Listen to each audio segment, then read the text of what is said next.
My family and I attended the Fjällräven Classic Sweden from August 11th to 15th of 2023. It was a week of trekking in the spectacular Swedish Lapland with new friends, including a reindeer, stay tuned, surprisingly tasty instant meals, blood, sweat, and tears, especially tears, and too many unforgettable memories. But before we get into the trek, let us rewind back all the way to November of 2021. This is 13-year-old Jill, who was very much in her Dune and Rebecca Ferguson phase. I'm still obsessed now, honestly. After knowing more about this phenomenal Swedish actress, I went down a rabbit hole and was fascinated by Sweden and its beautiful landscapes, pop culture, and more. Let's just say that this girl right here had no idea that 2 years later, she was going to experience her dreams. Fast forward to June 2023. We started preparing. We are not experienced hikers at all and knew that 110 kilometers in a week would definitely be a challenge. So we basically climbed a small mountain every single weekend together called Fragrant Hills in Beijing to build up our endurance levels. Whoa. 2 months and a lot of stressful packing later, on August 8th, we were on our way.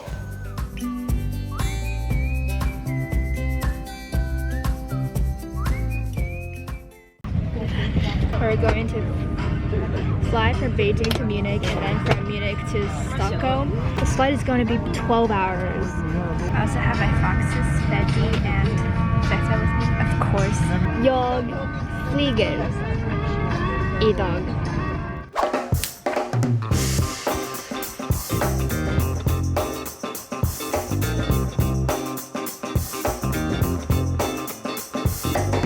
I would describe my state as numb stepping into the Stockholm Arlanda airport.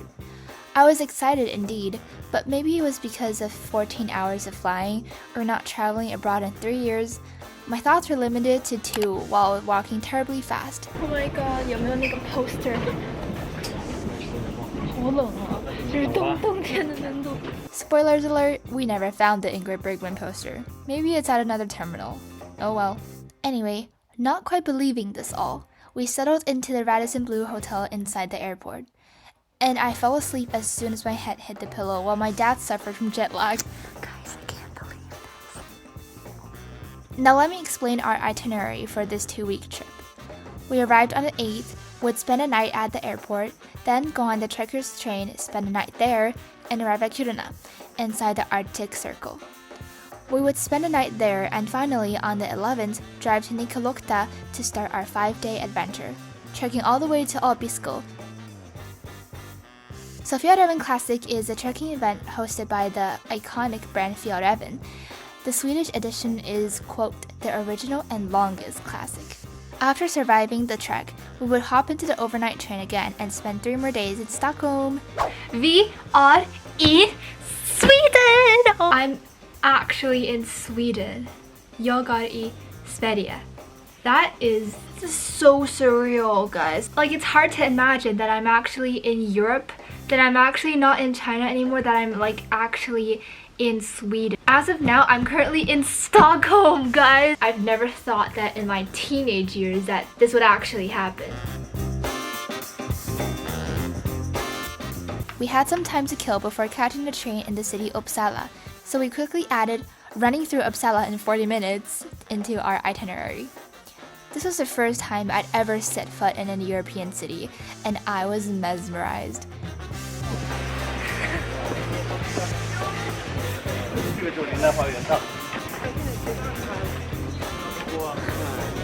Whoa!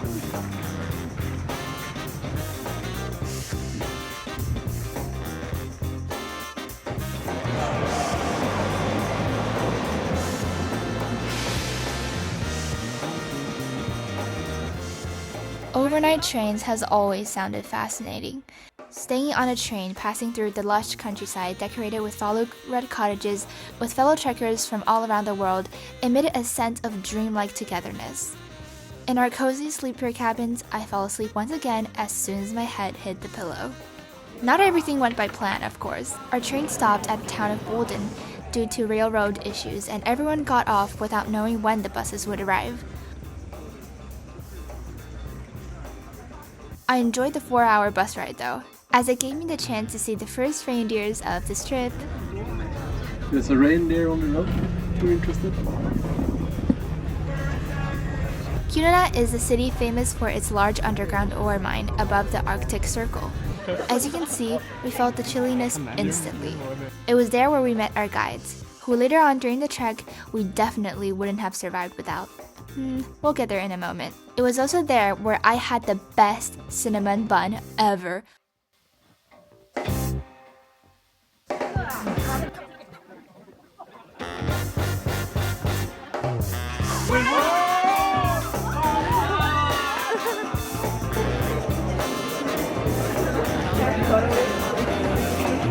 After some stressful packing again, which led to my first crying session, which would continue for each trekking day, you've guessed it, I fell on the pillows and fell asleep.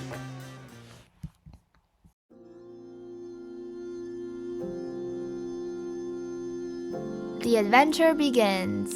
It started to rain lightly in the morning of the first day of Fjällräven Classic.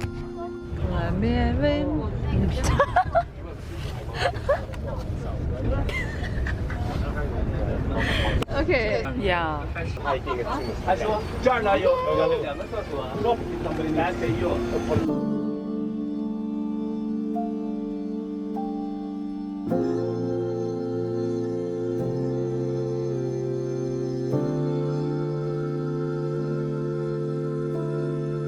I had not yet learned how to adjust my gigantic backpack, and in turn I started struggling 10 minutes into the hike. The ever-changing weather also forced us to take our jackets on and off every now and then, which went rather chaotic. Smooth past, which I would really miss on the following days, led us to Lapdonald's, where I tried their reindeer burger. We have walked about 6 kilometers already.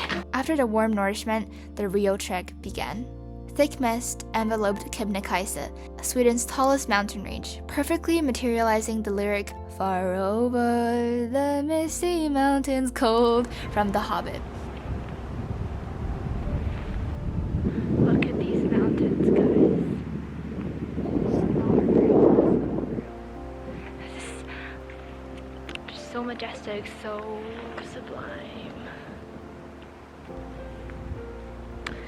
Oh my god, I can't wait to have dinner though.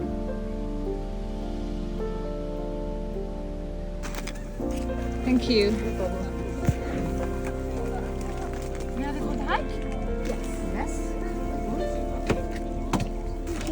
you. Next one. Hello. Hello. Welcome. Guys, there's a helicopter carrying something. Oh my god, this is so Kashmir Fallout vibes. What if Ethan Hunt is up there right now trying to fight Walker or something? Look at this, guys.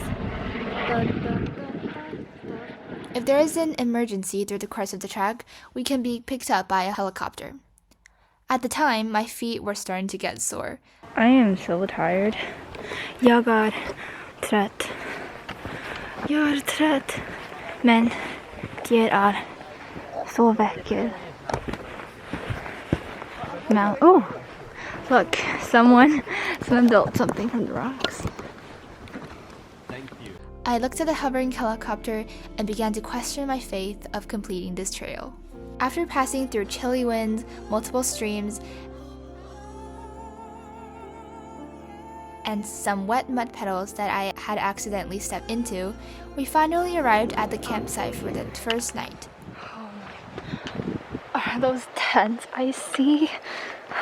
Those people I see? It's only the first day to go through this for 4 or 5 days. The sky was still bright at 9 p.m., but the temperature was gradually dropping. With the help from super guide Astrid, my dad helped us set up our tent. I wanted to help, but left a mess in the tent since I had barely any camping experience and I didn't know how to operate anything. When I thought of hiking even more miles on the next 4 days, I immediately collapsed, emotionally on the spot. I hope I survive tonight and the rest of the night. Rapid raindrops pounded on the tent, and I fell into doubt. Why did I sign up for this and believe that I could do it?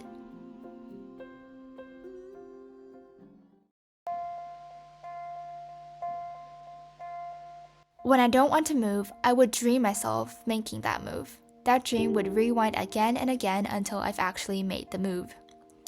This exact sequence happened on the morning of our second day of trekking. I was curled up inside my sleeping bag, refusing to let the chilliness of the morning intrude the fleeting warmth that I had used the whole night to keep. Then, a burst of energy and motivation revived me as I got up and changed into my hiking clothes and stepped out of the tent with a swift motion, only to realize that I was actually still lying inside the sleeping bag. I really had to get up now. It's the next day. Good morning. God morgon. It's still raining. It's still cold, and we're currently trying to pack up the tent. We needed to trek 20 plus kilometers today. I was trying not to think of that number.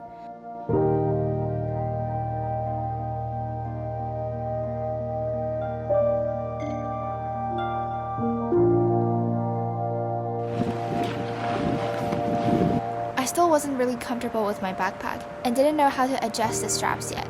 So I tried to keep my head down and look down at my feet and think about only fake scenarios of movie characters, specifically Ethan and Ilsa, hoping to distract myself from the weight of my backpack, so that when I looked ahead again, I would be pleasantly surprised that I've actually walked a long way. So that plan didn't work out. I get bored of staring at my muddy shoes every few seconds, and Ilsa, being badass in my mind, kept getting interrupted by the Braveheart soundtrack, which decided to play on repeat. But then, Super Guide Astrid came walking behind me. We finally started chatting. I was too socially awkward to start conversations the day before, as sunlight finally penetrated the heavy clouds. Well, I guess socializing is the ultimate solution for distraction. When we were under a mountain with thin silver waterfalls, we taught each other how to say beautiful in our own languages. Det är så vackert. Sorry for the pronunciation. Hi. Welcome. Thank you.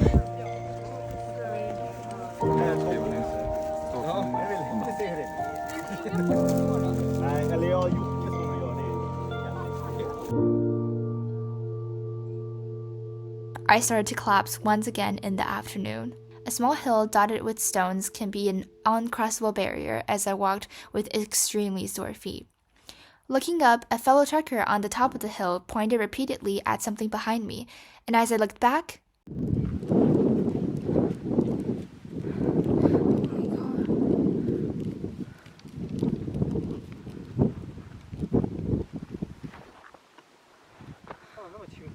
well, I wish I could climb as easily as that beautiful creature. Oh my god!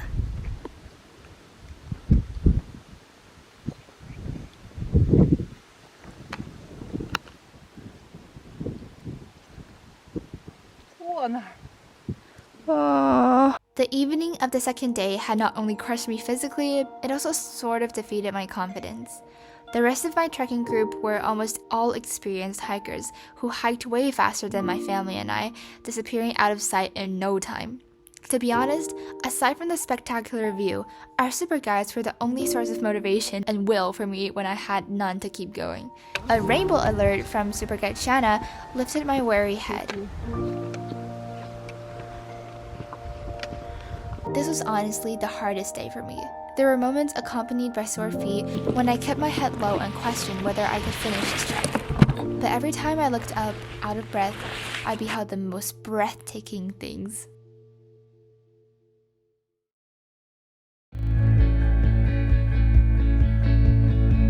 On the third day, we finally woke up under sunshine.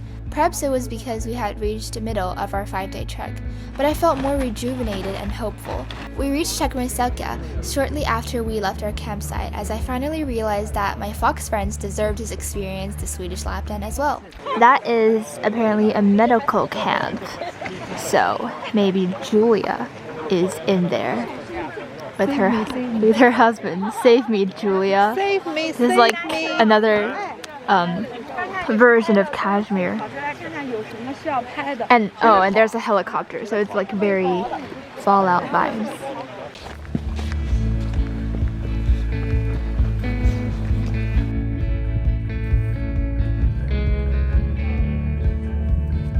Seems that there are some cabins here selling some stuff, and everyone's very excited. But today's weather is really good, so hope it'll stay like this for the rest of the day.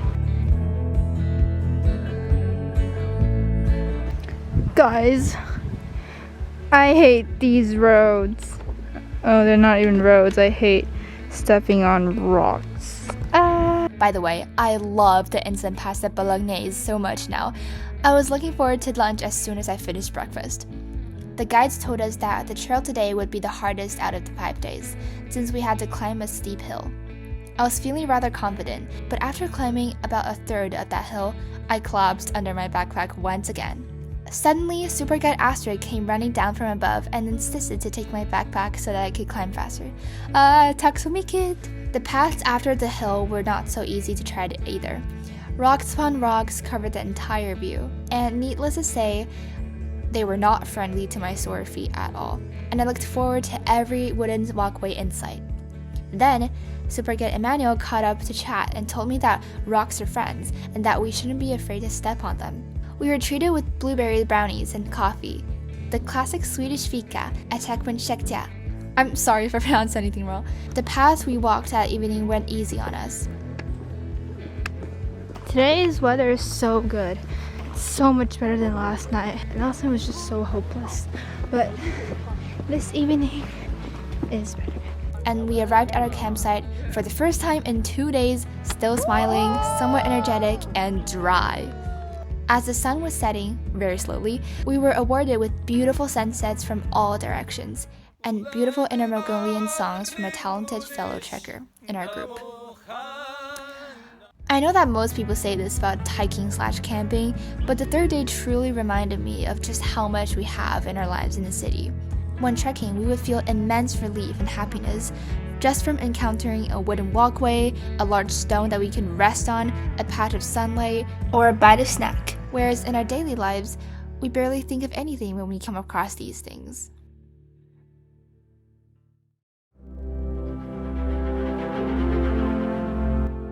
Another day starting with rain. Nice.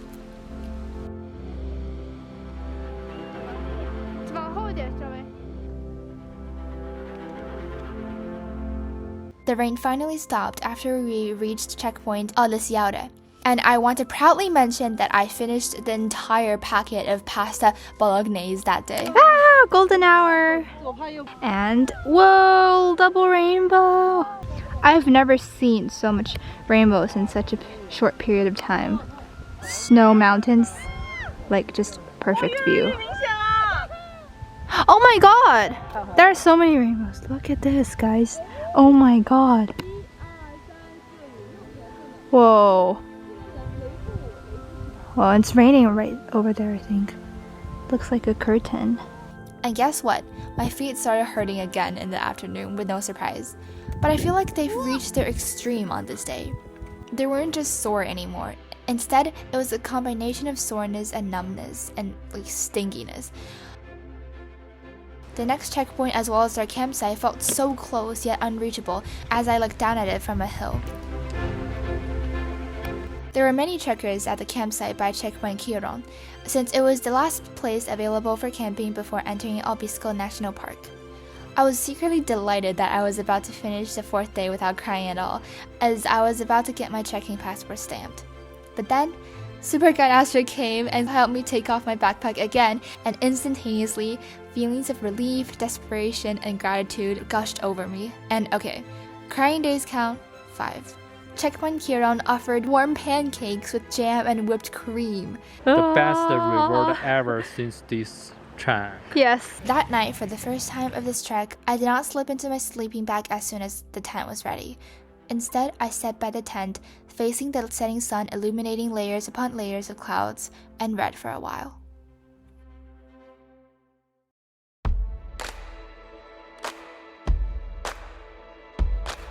This morning, when the guides asked us about how we were feeling, I gave a thumbs up without hesitation.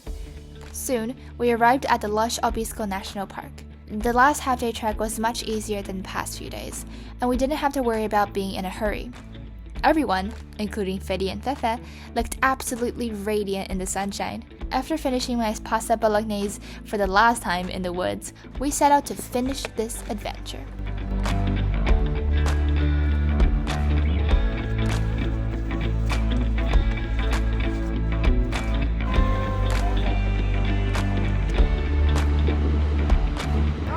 Freddy and Fefe and Dad. And we are about 500 meters away from our finish point. Abisko!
Cozy would be a nice word to describe Abisko tourist station. It was like a little undisturbed world with several reading corners in a Nordic style. We actually did it, guys. Actually, I'm in a room right now. I'm in a hotel room and not in a tent. Oh my god, after 5 days and 4 nights out in the Swedish wilderness, we survived! Okay, need a shower now. I drew small illustrations as gifts for our 3 super guides after a nice warm shower. I don't know why, but when I handed each of them the gifts, I felt really touched, as excited as they were. Could it be that this trekking journey had triggered my emotional nerve or something that had been hidden for many years? Take me there.